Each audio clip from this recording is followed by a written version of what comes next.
Jesus said there is none greater than John the Baptist in Matthew chapter 11 verse 11 as I proceed further. Matthew chapter 11 verse 11. Very striking. We are going to do some mathematics soon. Now, Jesus said, truly I say unto you, amongst those born of women, there has risen none greater than John the Baptist. Now, this is very mind-blowing. Jesus said John the Baptist was the greatest. Among those born of women, Matthew 11:11. Among those born of women. Who were those born of women after Adam? And Jesus said, nobody is greater than John.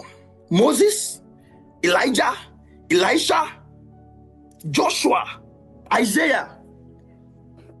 And Jesus said, John the Baptist is the greatest. Now, I'm going to show you some things about the ministry of John the Baptist. And it blows my mind. How will John the Baptist be the greatest? This is Jesus' diagnosis. So therefore, we trust his diagnosis and we trust his examination. Now, John the Baptist ministry was very short. We'll do the calculation soon. It was very short. Number two, his ministry, there were no miracles. The Bible is clear in John chapter 10 that John did no miracles. And yet he was the greatest.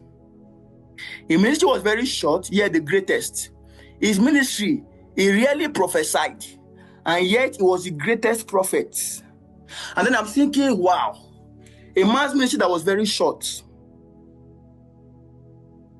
His ministry was greater than those who did ministry of 40 years. Moses' ministry was 40 years. And John the Baptist was greater than Moses. He was greater than Elijah, even though he came with the mantle of Elijah. He didn't do any miracles. But Moses did see all the mighty miracles God did through Moses. And yet Jesus said John the Baptist is the greatest. He's greater than even Moses. See all the miracles Elijah did. See all the miracles Elisha did. And yet Jesus said John the Baptist is greater than them.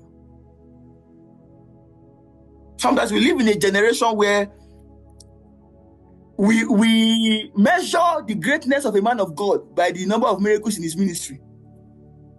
And yet, in John the Baptist ministry, there was no miracles. And Jesus said he was greatest.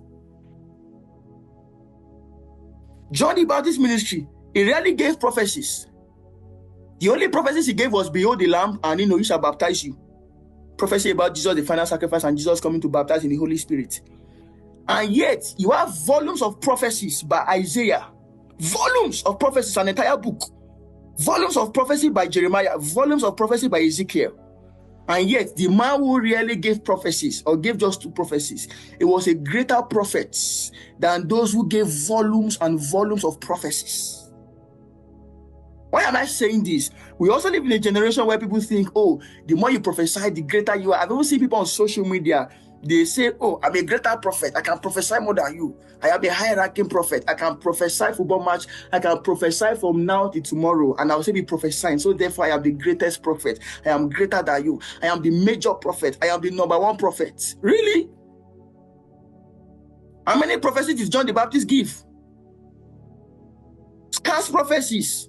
And yet, he was a greater prophet than those who were prophesying volumes.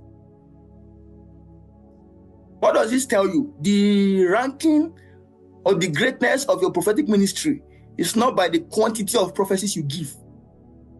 So if you are thinking, oh, the more I prophesy, the greater I am. So you might be a pastor, a prophet, and you are prophesying in your church service. You prophesy for 1 hour. And another prophet, he only gives 1 prophecy. So you that gave 100 prophecies during church service, you will assume you're a greater prophet, higher ranking prophet than the person who just gave 1 prophecy in his church service. You are missing it wrong. You are missing it wrong. Because John the Baptist did not do miracles. He did not give, he rarely gave prophecies, and his ministry was very short. And Jesus said he was the greatest prophet.